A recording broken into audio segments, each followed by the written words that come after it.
Selamat malam, tidurlah sekarang. Jika gelapnya sang malam menghampirimu di penghujung hari ini, hanya kata demi kata yang menemani malam di tempat tidurmu. Hari ini telah larut, saatnya saya membacakan dongeng.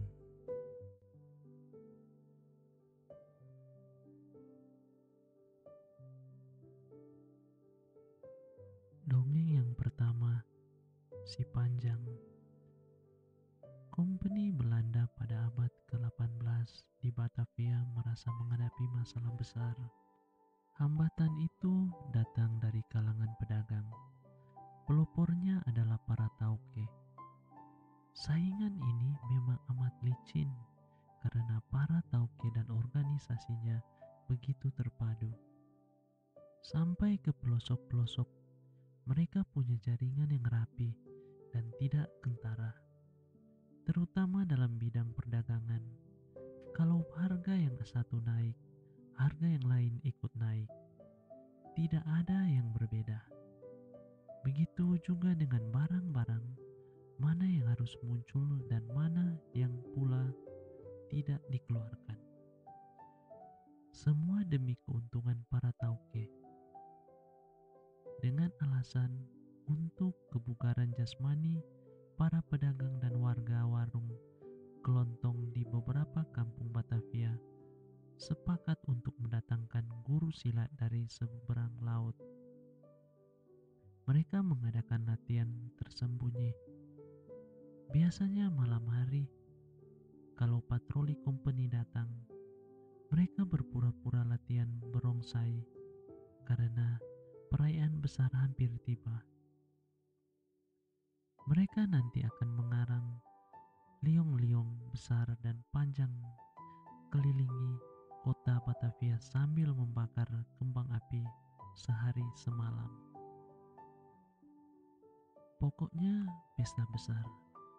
Kue-kue langka yang dibuat setahun sekali dan buah-buahan segar menjadi suguhan utama di tiap rumah, serba istimewa. Pejabat-pejabat kompeni tidak suka kepada niat para tauke, karena penguasa dan penentu segalanya di Batavia adalah para pejabat kompeni, bukan para tauke. Oleh karena itu, para pejabat kompeni mengadakan rapat pleno, dihadiri seluruh bagian yang mengendalikan kota Batavia. Akhirnya, didapatkan beberapa jalan keluar, antara lain dengan mengerahkan budak belian sebanyak-banyaknya. Harga mereka juga tidak murah. Budak laki-laki bisa digunakan sebagai tenaga kasar di laut dan di hutan, atau dilatih menjadi pengawal yang handal dan siap mati. Budak perempuan sebagai pembantu rumah tangga. Karena selalu ikut tuannya yang kaya dan berkuasa, para budak banyak yang menjadi sombong, lupa asalnya. Di hadapan para tauke, mereka bisa berlagak, bicaranya lebih tinggi dari tuannya, ikut mengisap cerutu dan bertolak pinggang. Sering terjadi perkelahian antara para budak dan pedagang kelontong di pasar. Anehnya, biarpun para budak itu di pihak yang bersalah, sesampai di pengadilan mereka dibela. Akhirnya timbul protes. Kelihatan sekali pejabat-pejabat kompeni tetap lebih melindungi para budak. Para tauke disalahkan. Itu tidak adil, gerutu Si Panjang di hadapan kawan-kawannya. Si Panjang adalah salah seorang tauke yang sudah lama mengikuti latihan silat di Gading Melati dekat Gandaria. Karena kecakapannya yang menonjol, Si Panjang diangkat menjadi pemimpin para pesilat. Dia juga mulai dihormati sebagai guru mereka, dianggap sebagai pengganti guru dari Tiongkok yang sudah tua dan tidak bertenaga lagi itu. Si Panjang masih muda, berusia 30-an dan kuat. Tidak heran jika dia menjadi tumpuan kawan-kawan pesilat se-Betawi. Kalian harus berlatih lebih giat, kata si Panjang. Dimulai sekarang, kalian harus berkumpul di sini tiap malam. Kita latihan yang praktis saja, yaitu teknik-teknik mempertahankan diri.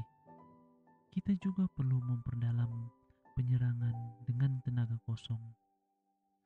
Gerakan dengan sedikit tenaga, tetapi dapat melumpuhkan lawan. Siapa tahu bisa digunakan sewaktu-waktu. Akan tetapi, rahasia harus tetap kita pegang. Sekali lagi, tutup mulut. Berlagaklah seperti tidak tahu apa-apa, tetapi pasang telinga tajam-tajam. Kalau mengetahui hal-hal yang aneh dan mencurigakan, cepat beritahu ke pusat kita di sini. Banyak amanat dan nasihat si Panjang kepada kawan-kawannya. Di antaranya harus tetap ramah kepada orang-orang kompeni. Mereka yang masih bersahabat, teruskan persahabatan itu. Dan yang berdagang harus makin meningkatkan usaha dagangannya. Akan tetapi, begitu sore hari, kalau warung serta toko tutup, mereka satu persatu harus berkumpul kembali di Gading Melati.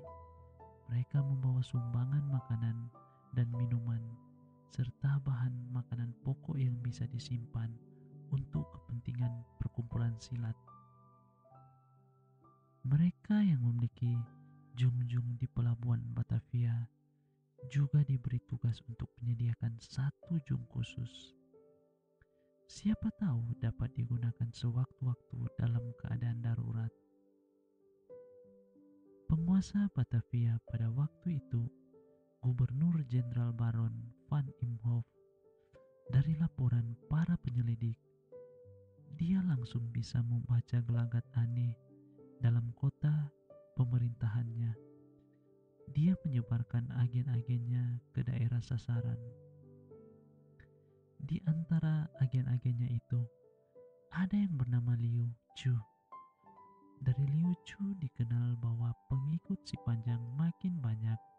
Tempat mereka berkumpul di Gading Melati, dekat pabrik gula. Apa yang mereka kerjakan di sang mata-mata? Tanya Gubernur Jenderal Baron van Imhoff. Jawab Liu Chu. Mereka menimbun candu. Hanya bagian atas saja yang berwujud rempah-rempah. Selanjutnya Liu Chu menjelaskan bahwa mereka juga mengumpulkan senjata tajam. Tiap malam mereka berlatih penuh semangat. Ikut hadir saat Liu Chu memberikan laporan adalah Jacob. Setelah Liu Chu meninggalkan ruangan, Jacob diperintahkan Baron van Imhoff untuk mengadakan rapat yang membicarakan peningkatan keamanan. Keputusan rapat kalau para toke tidak bisa dikendalikan lagi akan dibuang ke Ceylon. Si Panjang dan kawan-kawan sudah mendengar keputusan yang dianggap sangat gila ini. Mengapa Bengkong yang telah ditunjuk sebagai wakil para toke menurut saja kepada company? Mengapa tidak memberikan gambaran sedikit lebih baik? Sua Bengkong adalah kapten Cina yang sudah berkali-kali diperintahkan Gubernur Jenderal Baron van Imhoff untuk membubarkan perkumpulan silat di Kampung Gading Melati. Akan tetapi, mereka tetap saja membangkang. Malah si Panjang mulai menunjukkan sikap permusuhan. Jacob mengusulkan agar orang-orang berpakaian pangsi hitam atau biru ditangkap saja. Padahal waktu itu, orang baik-baik pun sedang memakai pengsi hitam atau biru. Lebih-lebih saat diadakan pesta barongsai. Masyarakat dari berbagai lapisan dan golongan tumpah ruah di pusat kota Batavia. Selesai berpesta, serdadu-serdadu company sudah mengepung pusat keramaian. Mereka yang berpangsi hitam dan biru ditangkap. Orang-orang itu digiring ke balai kota, lalu dipindahkan ke patroli keamanan yang sudah disiapkan di tepi sungai. Sampai di muara sungai Ciliwung, mereka dipindahkan ke kapal perang. Sementara itu, berapa orang sempat menyelamatkan diri? 4 orang lari ke Gading Melati. Mereka segera menuju Sipanjang. Dan keterangan para pelari itu, Sipanjang menggeleng-gelengkan kepala. Sepertinya tidak mungkin. Apa benar mereka yang tertangkap diceburkan di tengah laut sebagai santapan hiung? Sekali lagi Sipanjang menggeleng-gelengkan kepala. Ia bertekad melakukan batasan.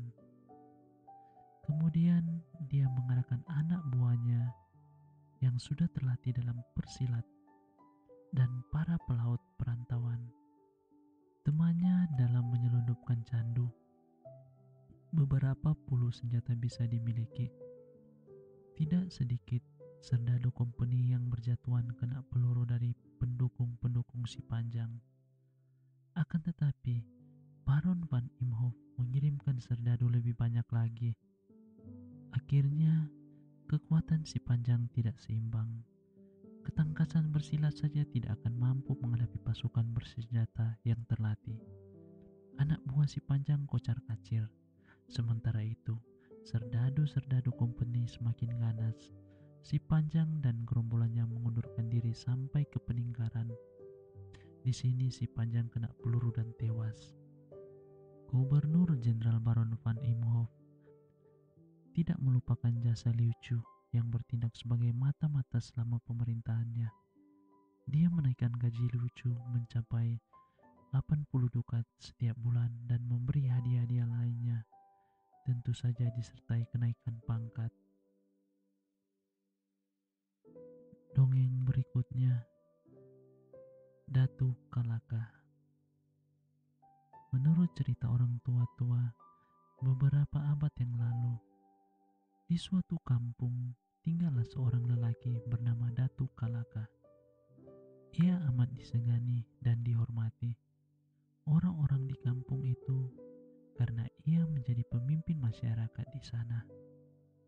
Itu pula sebabnya ia diberi gelar Datu oleh masyarakat. Datu Kalaka disegani dan dihormati masyarakat. Tetapi ia dibenci dan ditakuti Belanda.